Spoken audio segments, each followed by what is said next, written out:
निकाल दिया अभी सब लोगों ने, ट्रैफिक पुलिस ने, कि जो भी पैसेंजर पीछे बैठेंगे अपने या आगे बैठेंगे उनको सीट बेल्ट पहनना बहुत ज़रूरी है।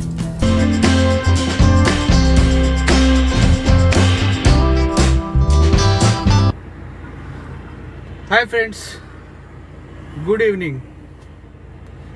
आज के मेरे नए व्लॉग्स में आपका स्वागत है। शाम के 6 बज चुके। एक्चुअली मैं गाड़ी पे आ चुका हूँ, सुबह से आ चुका हूँ, पर आपसे बात कर रहा हूँ 7 दिन के बाद। लास्ट जब व्लॉग मैंने डाला था, गए बुधवार को डाला था, भाव बीज के दिन पे। वो दिन इतना, क्या कहते हैं ना, कि अच्छा चला गया। और तभी मैंने आपको कहा था कि मेरी मम्मी एडमिट है हॉस्पिटल में।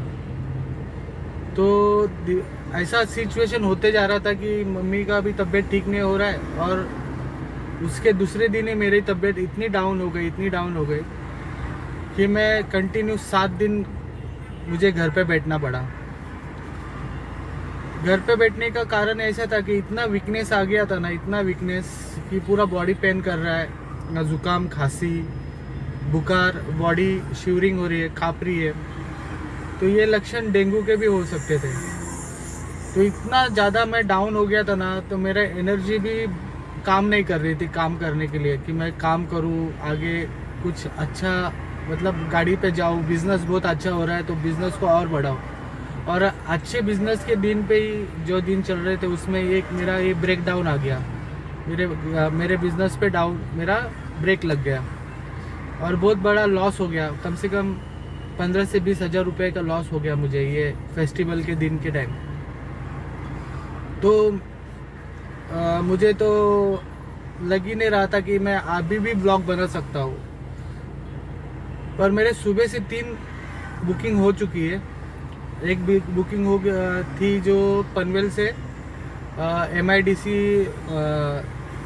MIDC में अपने यहाँ पे कोपर केरनर के पीछे साइड MIDC है, रबाड़े करके। रबाड़े में मैंने ड्रॉप किया। वहाँ पे एक आउट ऑफ एरिया था, तो वहाँ से मुझे बुकिंग नहीं मिली।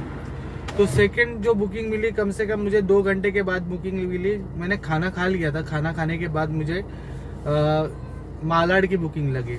मालाड जाने के लिए बिल्कुल टाइम नहीं लगा, 1 घंटा 15-20 मिनट में पहुंच चुका था, क्योंकि दोपहर का टाइम था, कोई ट्रैफिक नहीं थी। तो उसका भी अच्छा अर्निंग दिया है। पहले अर्निंग 300 का दिया, 327 रुपये का 29 किलोमीटर के लिए। और दूसरा प्राइम था, 640 रुपये का दिया 30 किलोमीटर के लिए। और उसके बाद तुरंत मुझे कड़वा थाना कि यहाँ पे मुझे बुकिंग लगी, और मैं कंटिन्यू 2.5-3 घंटे गाड़ी चला के यहाँ पे मैं आ चुका हूँ। इसका भी मुझे 30 किलोमीटर के लिए 580 रुपया दिया गया प्राइम में। तो अभी मैं यहाँ पे हूँ, देखते क्या बिजनेस होगा, क्या नहीं होगा, किस तरह से अर्निंग कर पाऊँगा आगे, और भी क्या बता पाऊँगा आपको नई चीज़ें। उसके लिए ट्राई कर रहा हूँ, क्योंकि एनर्जी इतनी डाउन है ना कि आपसे बात करने के लिए भी मेरे पास ताकत नहीं बची है। और कैसे तो हिम्मत जुटाई है, क्योंकि आपके पास मेरा अपडेट आना बहुत ज़रूरी है, क्योंकि आप मेरे से जुड़े हो, और मेरा जो डेली जो रूटीन है आपको पता होना चाहिए। क्योंकि मैं डेली रूटीन में आपने देखा है कि मैं कंटिन्यू 15-15, 20-20 दिन कंटिन्यू गाड़ी चलाई, एक हफ्ते में एक की छुट्टी या ऐसा करके मैंने गाड़ी चलाई है, आपने देखा है। और सब लोग ने मुझे कमेंट किया है कि आप बहुत ही कंटिन्यू ड्राइविंग कर रहे हो, बहुत ही अच्छा काम कर रहे हो। पर ये ये तबीयत ख़राब होने का जो मेन कारण था, जो आपको पता ही है, दसरे के पहले नवरात्रे के टाइम पे बारिश गिरी थी, बहुत ज़ोर से बारिश गिरी थी। फिर कंटिन्यू 2-3 दिन बारिश थी, फिर धूप होती थी, छाँव होती थी।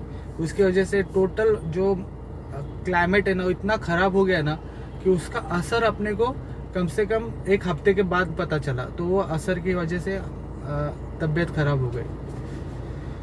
तो कुछ ऐसा है, अभी देखते हैं कि नेक्स्ट बुकिंग क्या होगी, कैसी होगी।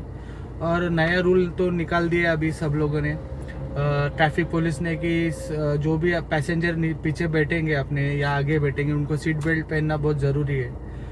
तो एक अच्छा चीज़ मुझे दिखाई दी कि कस्टमर को ये चीज़ का अवेयरनेस है कि गवर्नमेंट ने ऐसा रूल निकाला है कि पैसेंजर को भी सीट बेल्ट पहनना है।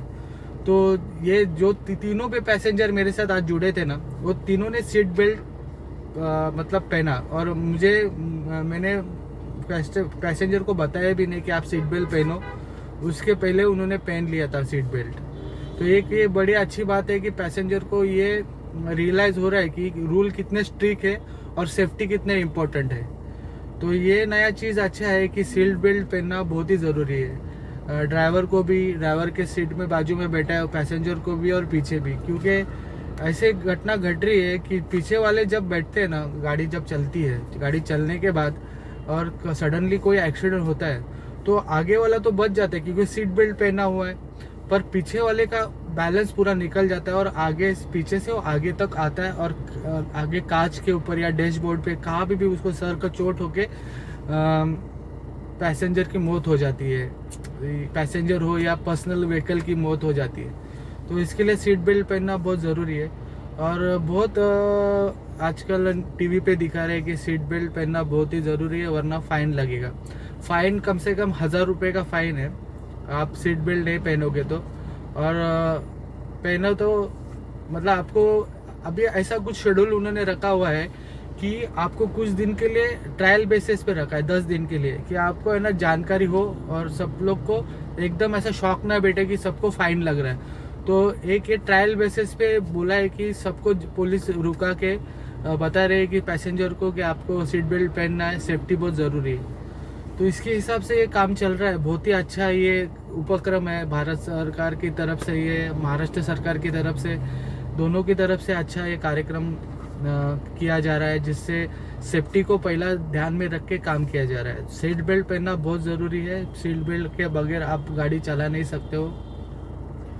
आप बोलते हो कि मैं अभी तो सीट बेल्ट नहीं पहना है, पर मैं अभी एक जगह पे खड़ा हूँ तो मैंने सीट बेल्ट नहीं पहना, पर मेरे से भी कभी कभी गलती होती है। जब मैं गाड़ी चलाता हूँ तो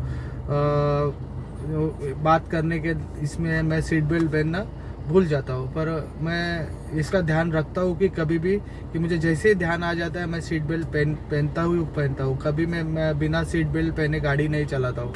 और अपने एरिया में आसपास कहाँ पे होगा ना, तभी जाके मैं थोड़ा बहुत मतलब क्या कहते हैं ना, अपने एरिया में कोई भी शहर होता है ना तो वैसे होता है। अपने एरिया में जब रहते हैं ना तो अपने को पता है इधर तो कोई नहीं रहने वाला, तो अपन वो उतना टाइम के लिए फ्री हो जाते हैं। पर वो भी नहीं करना चाहिए, अपने को सीट बेल्ट पहनना चाहिए एनी टाइम। तो ठीक है, अभी देखते हैं कि कब नेक्स्ट बुकिंग लगेगी। और पूरी की तरह पूरा सिचुएशन चेंज हो गया मेरी तरफ से, क्योंकि मेरी मम्मी का भी तबीयत, इतना माँ की तबीयत बहुत ही डाउन है, ख़राब है। हॉस्पिटल में ध्यान देना पड़ रहा है, उनकी चिंता करनी पड़ रही है। हॉस्पिटल में अकेला होने के कारण उनसे कोई ज़्यादा मिल नहीं सकते, अपने अपने काम पे सब बिजी है। तो उनके साथ बातचीत करना है, कंटिन्यू बातचीत करना है, उनको मोटिवेशन देते रहना है कि नहीं कुछ नहीं हुआ है, आप ठीक हो जाओगे। और ख़ुद को भी मोटिवेट करते रहना है कि मेरे भी तबीयत डाउन हो गई थी, तो मुझे भी आगे जाके अच्छा फिटनेस लेके आगे बढ़ना है। तो सुबह मैं कल ही गाड़ी पे निकलने वाला था, पर मुझे कॉन्फिडेंस नहीं था कि मैं इतनी अच्छी तरह से गाड़ी चला सकता हूँ करके। तो मैंने तो ऐसा सोचा कि जब तक मुझे अच्छा नहीं लगेगा, जब तक मैं खुद को फिट नहीं महसूस करूँगा, तब तक गाड़ी नहीं चलाऊँगा। तो ठीक है, अभी अपडेट है ना, मैं आपको घर जाके दूंगा, क्योंकि मैं ट्रैवल का व्लॉग आज नहीं बनाने वाला हूँ, क्योंकि उतनी एनर्जी नहीं है मेरे पास कि हर एक चीज़ को हैंडल करूँ, कैमरे को भी हैंडल करूँ और सामने देख के भी आपसे बात करके वो चीज़ बनाऊँ। क्योंकि ऐसे मतलब कंडीशन में, ऐसी बीमारी में माइंड सेट नहीं होता है, क्योंकि एक तो बॉडी अपना माइंड अपने शरीर के ऊपर ध्यान देता रहता है कि शरीर को पहला संभालना है, फिर अपना आजू बाजू का सिचुएशन हैंडल करना है। तो दोनों चीज़ मैं नहीं कर पाऊँगा, तो जल्दी से जल्दी मैं ट्रैवल ब्लॉग भी बनाना चालू करूँगा जब तक ये मेरा सिचुएशन अच्छा नहीं होता है।